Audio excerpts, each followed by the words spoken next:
ئینسانی زاڵم و دکتاتۆر شتی وای لێ هەڵەکەوێتکەوە ئەزانێت چۆن داکۆکی بکات. السؤال الأول ذكر أمام المحكمة الآن. شكلت المحكمة الجنايات الأولى. طبعا بوم دەرکەوت دووهەمین تاوانبارە لە دوای سەدام حوسێن.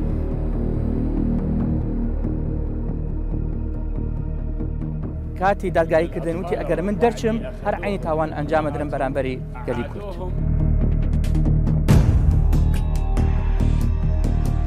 محەق عەدلێ و پاسەوان و کوڕی حاکمیشمان لێ شەید کرا.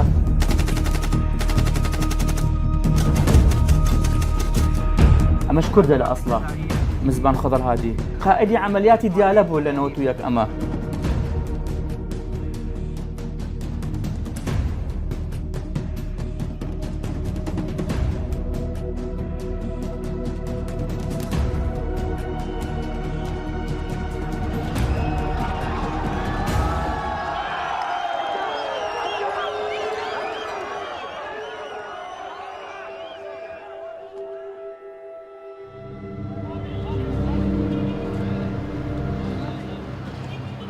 لە 19 2005 خەڵکی عێراق دیمەنێکیان بینی کە هەروە ئاسان نەبوو بڕوای پێبهێنن. تشكلت محكمة الجنايات الأولى في المحكمة الجنائية العراقية العليا.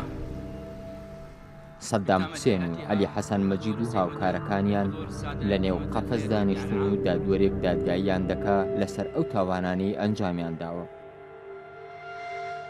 یەکەم دانیشتنی دادگاییکردن دەستی پێکرد لەسەر دۆسی روجێل. بەشێک لە دۆسیەکان بەدوای یەکدا هاتن و لە کۆتایی مانگی ئابی 2011 کۆتا دانیشتن بەڕێوە چوو.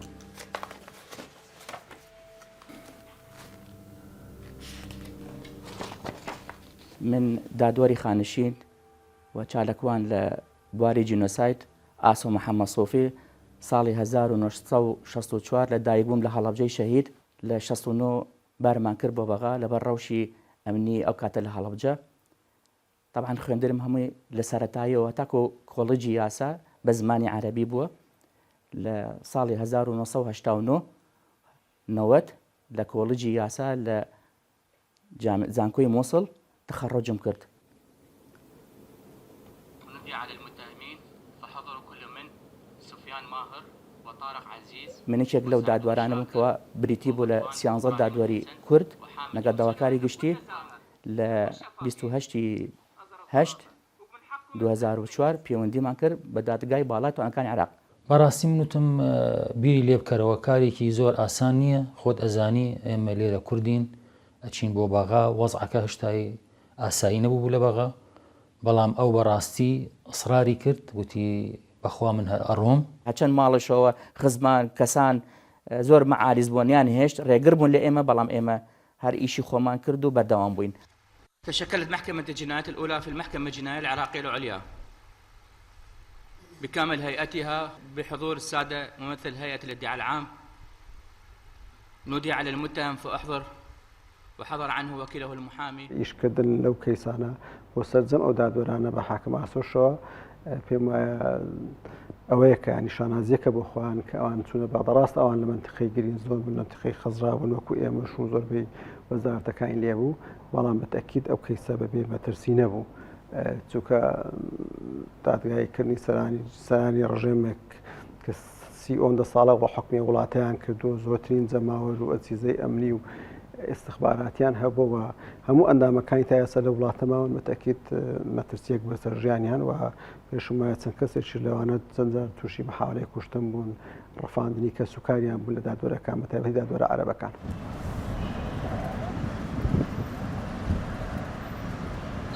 بەڕاستی ئەرکێکی زۆر مەترسی هەبوو لەبەر ڕەوشی ئەمنی لەو کاتە کەوتنە ژێر هەڕەشە، لەبەرەوە زۆربەی کەس نەوێرە لە دادوەرەکانی سوننەیان شیعە بچنە ئەو دادگایە، بەڵام ئێمە تەحەدای مەترسی ڕەوشی ئەمنی و مەترسی ڕێگا و تەقینەوە و فڕاندن و ئەوانە چەندین حاکمیشمان محەق عەدلێ و پاسەوان و کوڕی حاکمیشمان لێ شەید کرا.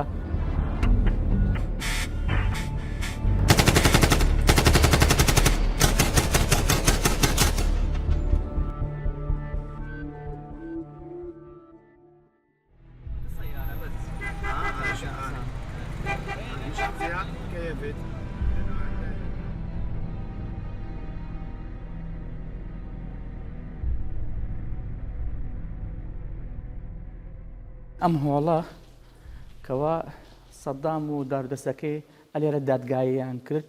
طبعاً ئەمە سێ بەش بوو. سەدام لێرە دانیشت، دوای لە کەیسی دیجێلە دوایی گەورەیان کرد لەگەر کەیسەکانی تر تاوانبار زۆر بوو تر ئەمەیان ئیزافە کرد. طبعاً بریتی بوو ئەو دادگایە لە سێ بەش پێڵان سەرۆکایەتی دادوەری لێکۆڵینەوە لەگەڵ داواکاری گشتی هەر دادوەریەک دوو دادوەریان سیان کەیسێکیان نەبینی هەر هەیئەیەک بریتی بوو لە 5 حاکم اینجا لەگەڵ دەستێکی داواکاری گشتی اینجا سێهەم هەیئەی تەمیزی کە بریتی بوو لە 9 حاکم. کەیسی ڕاپەڕینەوە تویەک بەڵگەی زۆر کەم بوو لەبەرەوە 36 تاوانبار بوو 15 ئازاد کرا لەسەر ئەو کەیسە. ئەنفال و دجێل دۆڵەمەندترینی کەیس بوو. حضرة القاضي الأول أنا لا أريدك تناديهم، أريدك تأمرهم. سەدام ورەی بەرز بوو ئەو هەبوو تەسەوریە کرد کەوا ئومێدی هەبوو کەوا بگەڕێتەوە بۆ دەسەڵاتدارە، بەڵام بە پێچەوانە.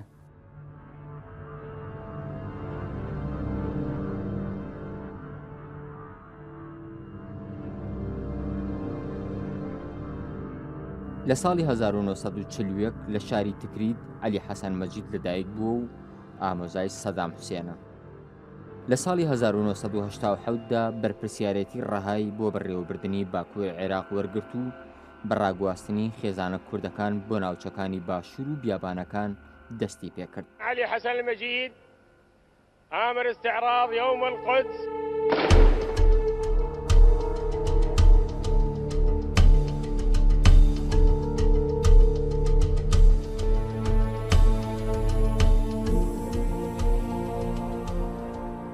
کە عەلی حەسەن مەجیدم بینی لەگەڵ تاوانبارەکانی تر تاوانبارێکی زۆر درڕم بوو، مجریم بوو، دیفاعی لە خۆیە کرد. خۆ دەزانیت یعنی کابرایەکە بەرپرس بووە، کابراایکی سیاسی بووە، داکۆکیە کرد لە خۆی و زاڵم بووە. ئینسانی زاڵم و دکتاتۆر شتی وای لێ هەڵەکەوێت کەوا ئەزانێت چۆن داکۆکی بکات.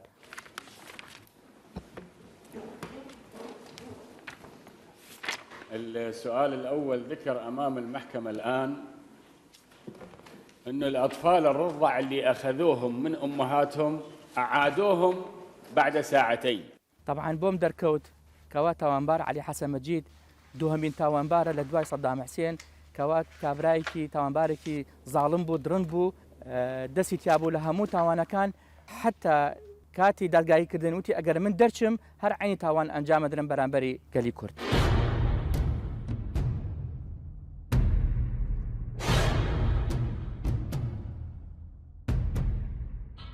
وەطبان هاو وتی من ئەمێ تەڵەبێکم هەیە تەقدیمکەم، شتێکم هەیە، قسەم هەیە. وتم چیت هەیە لە محکەمە تەقدیمکە؟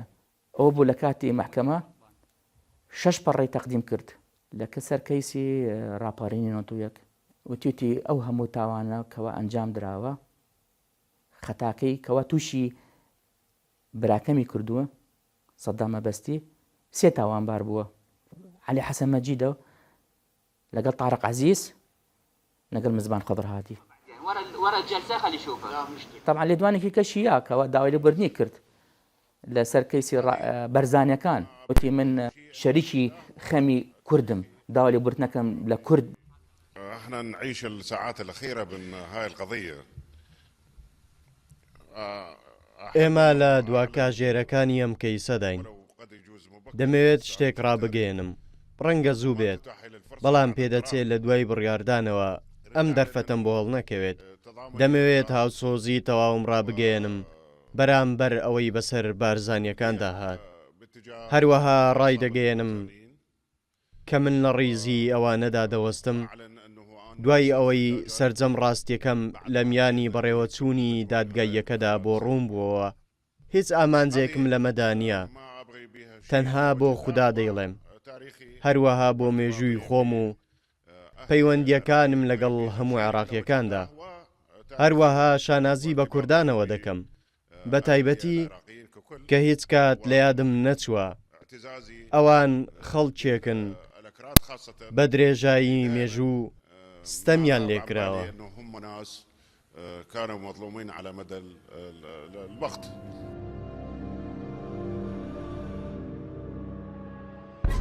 ئەمەش کوردە لە ئەسڵا مزبان خضر هادی ئەڵێ نەشاهێت نە بەڵگە نە هیچ بە پێچاوانە هەمووی تایەتی قائدی عملیاتی دیالە بوو لە 91 ئەمە قائدی عملیاتی یەک لە خانەقین و دیالە ئەوانە هەمووی کەلار ئەم بەرپرس بوو تاوانبار محمود فەرەج بیلال ئەوە ئەندازیاری چەکی کیمیاوی لەسەر کەیسی راپەڕی 91 ئازاد کرا مو عشوائيا كل القرارات بموجب أدلة وثائق المربوطة بالدعوة هاي خلي كل معلومات 61 دادوەر پرۆسەی دادگایکردنەکانیان بەڕێوە برد کە 41 دادوەری شیعە و سیازدەی کورد و تەنیا دوانیان عەرەبی سون نەبوون وە زیاتر لە 100 تاوانباری جەنگ دادگای کران. محکەمەیە ڕاستە لینکا بە ئەنجومەنی دادوەری محکەمە بەڵام کەیسەکانی تر ماوە کەیسی بەڵێن هەنی دیجێل ماوە هەنی ئەنفال ماوە شعبانیە ماوە هینی شەیدی سەدر ماوە ئەحزابی دینی ئەنفال هەڵەبجە فەلیەکان بەرزانەکان تقریبا 700 تاوانباری تر هەیە بڕیاری گرتنی هەیە لە ئایندە ئەگەر بگیرێت لەلایەنێ محکەمەی جنایی مرکزی ئەبینرێت.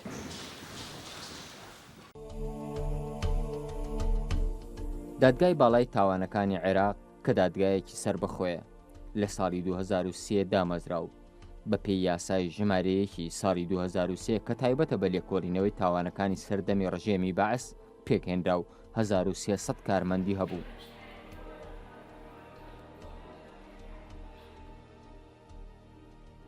تەدەخولێکی سیاسی زۆر ناشرین کرا لەو دادگایە ینی دەستێک هەبوو ئەوە حاکمە کوردەکان هەمووی لەوێ محارەبەیەکی زۆر تون دەکران و قەزیە کوردیەکان ئێمەش لە کۆی 16 دۆسیە لە دادگای باڵای تاوانی عێراق تۆ 6 دۆسیەت یەکلا بۆ تۆ ئەوانە هەمووی تۆمەتباری هەیە تا ئێستش تۆمەتبارەکان لە ژیان ماون تۆ بێ ئەم دادگایە بچووک بکەیەوە و ڕزگارکردنی سوڵتان هاشم لە ئارەدایە کە ئیش بکرێتە دەتوانم بڵێم ڕێکەوتنێکی سیاسی لە نێوان لایەنە سیاسیەکانی عێراق.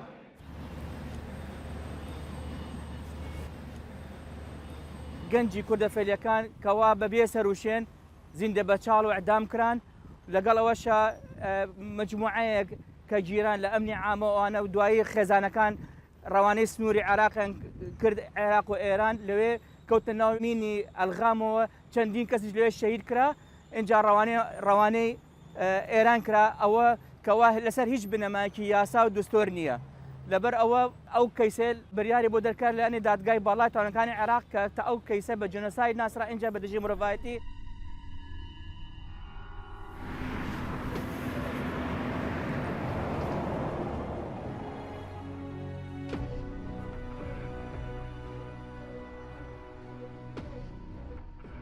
بەڵگەکان لەلایەن ڕێکخراوێکی ئەمریکی و حکوومەتی عێراقەوە دەدرانە دادگا بەڵام دادوەرەکان و بەشێکی زۆر لە خەڵکیش دەیانزانی کە هەزاران بەڵگەی دیکە لە نێو عێراق و وڵاتانی دیکە پەراگەندەبوون و ڕادەستی دادگا ناکرێن.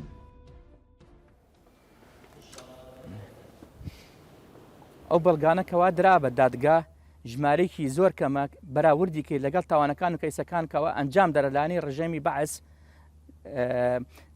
زۆر کەمە جێگەی نێگەرانەکەەوە هەزارەهان بەڵگە هەیە ڕادەستی دادگا نەکرا. سەدام حسێن کەەوە دادگایی کرا لەسەر کەیسی دیجێل وتەی وەرگیراوە 29 پرسیاری لێکرا لە هەردوو قۆناغی لێکۆڵینەوە بەرامبەری دادگاش بەڵام لە کەیسی ئەنفالە بەس لە قۆناغی لەلایەنی دادوەری لێکۆڵینەوە چەندین پرسیار لێکرا بەڵام یەک وەڵامی هەبوو ئەوە بووتی من چەکی کیمایم بەکار نەهێناوە.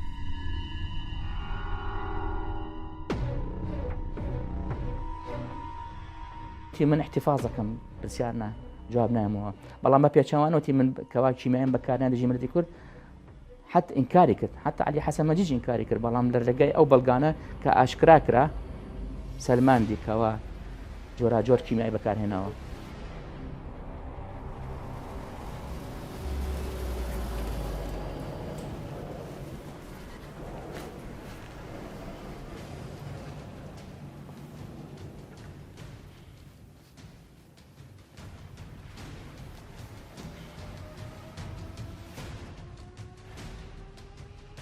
هەتاکو پێش دەستپێکردنی دادگای کەیسی هەڵەبجە زۆربەی وڵاتان و ڕێکخراوەکان کەوا وایان زانی ئێران کیمایی بەکارهێنەوە بەڵام بە پێچەوانە ڕێگای ئەو دۆکیومنتانە لە ڕێگای سکاڵاکار و شایەت حاڵ و وتەی کەسانی بەسپور و ئەوانە سەلماندوێتی کەوا عێراق ئەو چەکی کیمایی بەکارهێنا دژی هاوڵاتیانی خەڵکی هەڵەبجەی شەهید بەحث کرا کەوا من تاوانبارێکی کیمیاوی دروست کردووە من ئازادم کردووە ئەمێ ڕوونی کەمەوە بۆ هەموو هاوڵاتیانی کرد و هەموو قوربانیان کە سوکاری قوربانیانی کیمیابارانی هەڵەبجە و ئەنفال ئەو تومەتبارە محمود فەرج بیلال کیمیای دروست کردووە ئەوە لەسەر کەیسی ڕاپەڕینی 91 لەسەر گازی فرمێسکرێش ئازاد کرا لەلانی هەیئەکەوە کەوا من سەرۆکی ئەو هەیئە بووم لە بڕواری 6 2010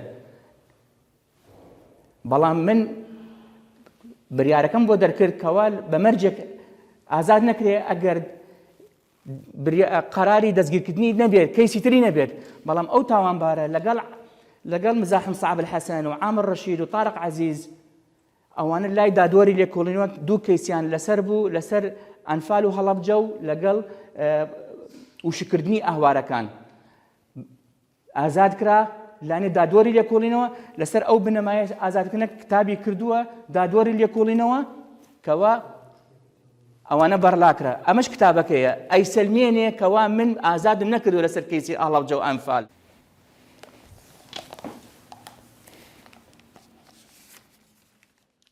تەنانەت ئەو لەو ئەندامانە کە داگیری کرد لەسەر مەسەلەی تاوانەکانی هەڵەبجە جینۆسایدی هەڵەبجە کە ناساندنی ئەم دۆسیە بە هەموو دنیاە و هەروەها خۆشی بێتەبیرم کە ڕەشنووسی بڕیارەکەی ئەو نووسی ئیشکردن لەو کەیسانە بۆ سەرجەم ئەو دادوەرانە بە حاکم ئاسۆشەوە پێم وایە ئەوەیە کە نیشانازیەکە بۆ خۆیان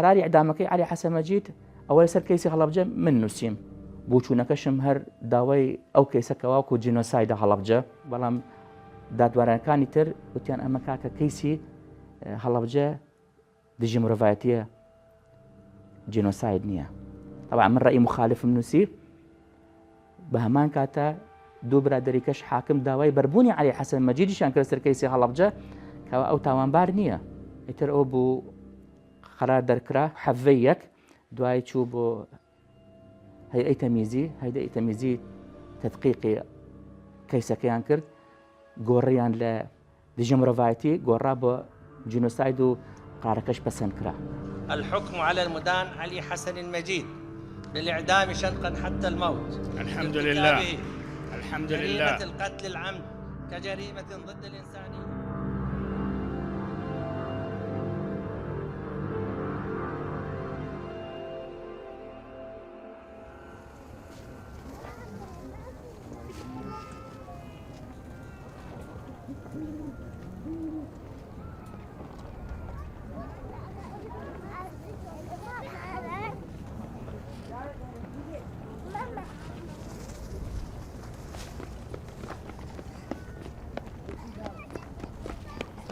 حرام لك هاجمانية يعني ملكك كامل إبادة. مرحبا دايا باشيت أحوالتان باش. طبعا ئێستا من پاش خانشین وەکو چۆن ڕۆڵم هەبوو لە کەیسەکانی ئەنفال و هەڵەبجە و فەیلەکان و بەرزانەکان و ڕاپەڕین و ئەوانەکە بۆ ناساندنی ئەو کەیسانە سەر ئاستی نۆدوڵەتی کەەوە ئەو کەیسانەکە چۆن بە جینۆساید ناسرا بە دژی مرۆڤایەتی ئێستش وەکو کارێکی مرۆڤایەتی وەکو چالاکوان لە بواری جینۆساید هەوڵە دەم خۆبەخشانە بە جوودی شخصی خۆم پەیوەندی لەگەڵ ڕێکخراوەکانی نۆدوڵەتی لەگەڵ کەسانی بەرپرسان و ئەندام بەرلەمانی دەرەوە ئەوروپا بۆ ناساندنی ئەم کەیسانە کەیسی بەرای یەزیدیەکان و مەسیحیەکان کەوا بە جۆری یاسای تاوانی دەوڵەتی کەوا چۆن ئەو تاوانانە ئەنجام درراوە تاوانێکی جینۆساید و تاوانێکی دژی مرۆڤایەتیە بەڕاستی کە بەراوردیەکەی هەموو مەرجەکانی تایە هەوڵی هەموو دڵسۆزان بۆ پێگەێنانی دادگاک لەسەر یان ئاستی نۆدەوڵەتی یان لەسەر ئاستی هەرێمە بۆ دادگاکردنی ئەو تورستانی داعش کەوا تاوانەکانی ئەنجام درراوە بۆ مافی خۆیان وەگرن وەکو مرۆڤایەتی و بگرنە بۆ شوێنی خۆیان.